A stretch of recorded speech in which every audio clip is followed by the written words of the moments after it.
Beshem Ha'af, Vehaben, Veruah HaKodesh, Ha Elohim Echad. Di dalam nama Bapa dan Putra dan Roh Kudus, Allah yang Esa. Amin.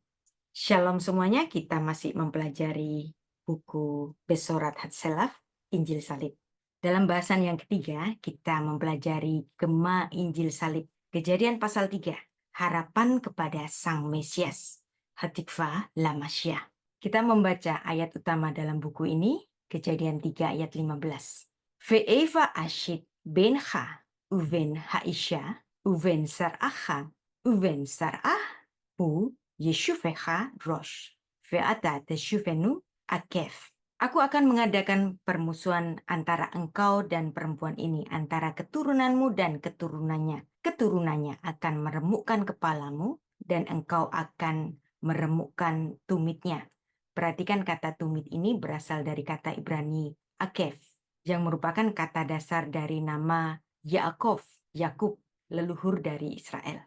Dalam keadaan inkarnasi, Allah yang Maha Mulia menjadi daging, menjadi basar. Ini adalah pengenapan hutang nyawa. Ini adalah harapan kepada hadirnya Sang Mesias. Hatikva Lamasya. Allah dalam otoritasnya memilih jalan salib untuk melunasi hutang dosa itu. Dalam hukum Taurat, darah itu telah ditetapkan Allah sebagai alat pembayaran hutang dosa yang sah. Kejadian 3 ayat 15 disebut sebagai Injil yang pertama, Proto-Evangelion, atau yang disebut dalam istilah Latin Proto-Evangelium.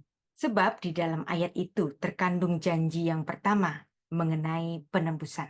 Dan hal-hal yang kemudian terjadi setelah ayat ini. Ditulis di dalam Alkitab, semuanya bersumber dari Kejadian 3 ayat 15 yang mengalir pernyataan-pernyataan tentang keselamatan manusia yang telah tervonis mati itu. Sabda yang dicatat di dalam Kejadian 3 ayat 15 adalah janji Allah yang pertama, yaitu kabar baik yang diberikan setelah dosa Adam yang pertama, karena dia memakan buah yang terlarang di Taman Eden. Firman Allah ini, meskipun belum dipahami secara jelas oleh Adam dan istrinya, namun telah menyiratkan rencana Allah yang besar untuk keselamatan manusia.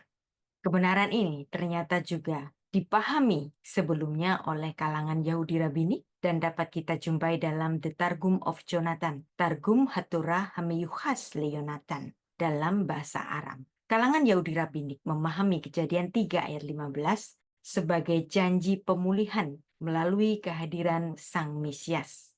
Bagi orang-orang Yahudi, berita tentang Sang Mesias adalah pusat pemberitaan para nabi.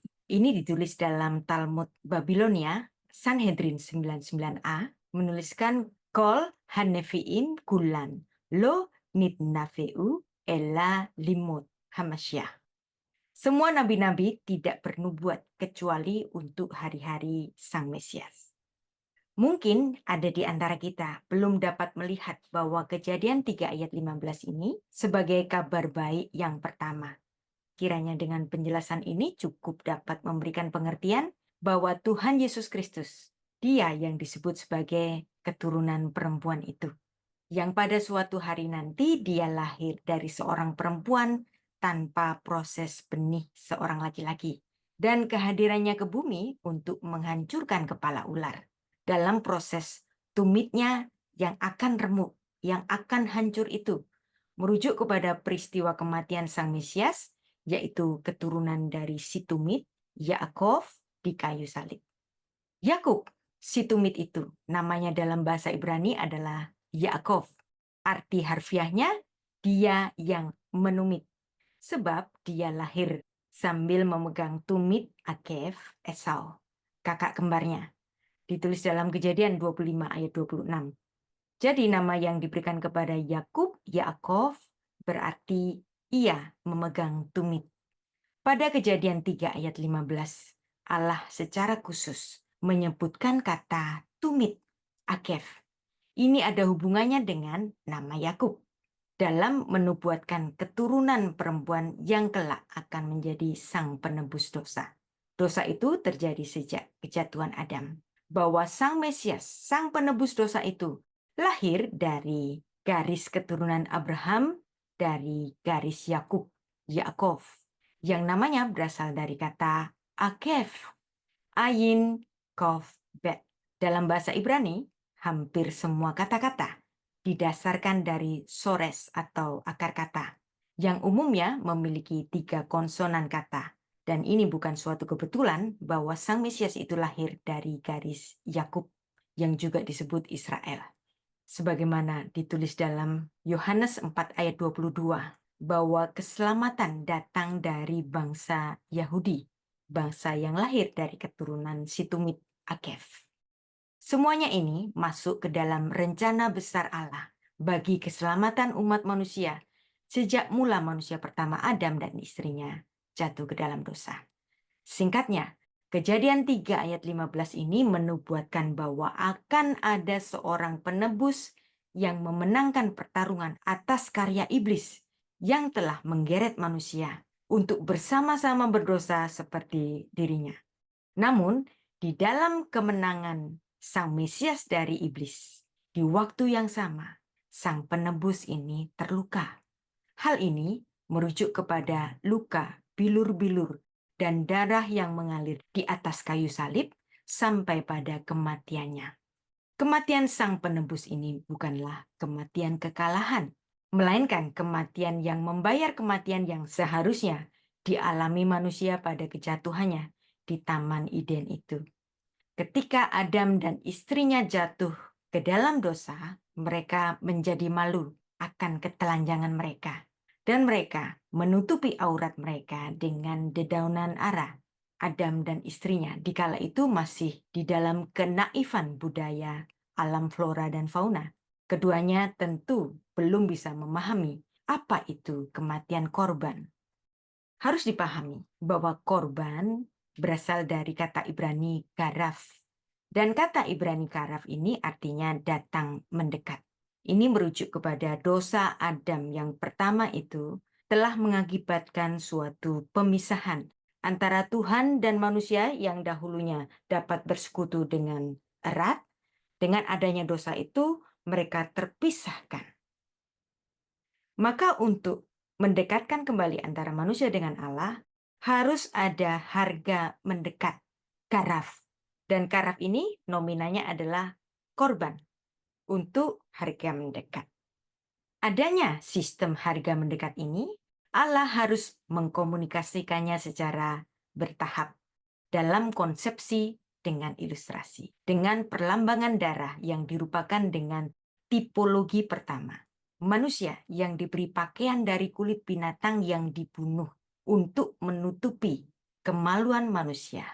Kita yang berbahasa Indonesia banyak rancu dengan kata korban. Pengertian korban hari ini adalah korban banjir, korban kecelakaan, korban bencana alam, korban perasaan, korban pemerkosaan, dalam artian victim. Tetapi kata korban dalam bahasa Ibrani memiliki kata dasar datang mendekat atau harga untuk mendekat. Harga untuk mendekat manusia yang sudah dipisahkan oleh dosa itu adalah darah. Karena upah dosa adalah mati, maka mati harus dibayar dengan kematian. Maka kematian berdarah adalah sebagai harga mendekat kepada Allah. Di dalam Kejadian pasal 3, ada gambaran atau ilustrasi yang pertama kalinya ada darah yang harus ditumpahkan sebagai korban penebus dosa akibat dosa Adam itu. Ini adalah gema Injil salib yang pertama di dalam kitab suci kita. Dan sejak itu di sepanjang Alkitab Perjanjian Lama, Allah terus berjanji kepada manusia akan hal-hal yang sama dari zaman ke zaman lewat nabi-nabinya. Maka pakaian dari kulit binatang yang dari Allah, garment of salvation, menjadi perlambangan yang pertama di dalam Alkitab kita mengenai kematian berdarah Sang Penebus dosa. Dia yang tidak berdosa, dia harus dibunuh, dia harus terbunuh untuk membayar upah dosa yang adalah mati itu. Demikianlah kita sekarang sudah memahami makna kata korban. Kenapa Yesus harus mati sebagai korban? Kematian Yesus sebagai korban adalah sebagai harga mendekat terhadap suatu pemisahan antara manusia dan Allah yang terpisah akibat dosa. Dosa bukan sesuatu yang pasif. Dosa adalah sesuatu yang aktif, yang telah memisahkan manusia dari kedekatan Allah Sang Pencipta kepada ciptaannya manusia. Maka ketika manusia berdosa yang upahnya adalah mati, dan kematian itu bermakna kematian kekal, Allah tidak membiarkan manusia untuk mati secara kekal. Dia sejak mulanya telah melakukan inisiatif untuk mengadakan suatu rekonsiliasi dari dosa, dari kerusakan dosa yang dilakukan manusia sejak mulanya, yaitu dengan kehadiran Sang Mesias yang menumpahkan darahnya sebagai alat pembayaran dosa, sebagai harga mendekat, sebagai suatu korban. Beshem Ha'af, Ben Feruah Kodesh, Ha Elohim Echad. Di dalam nama Bapa dan Putra dan Roh Kudus, Allah yang Esa. Amin.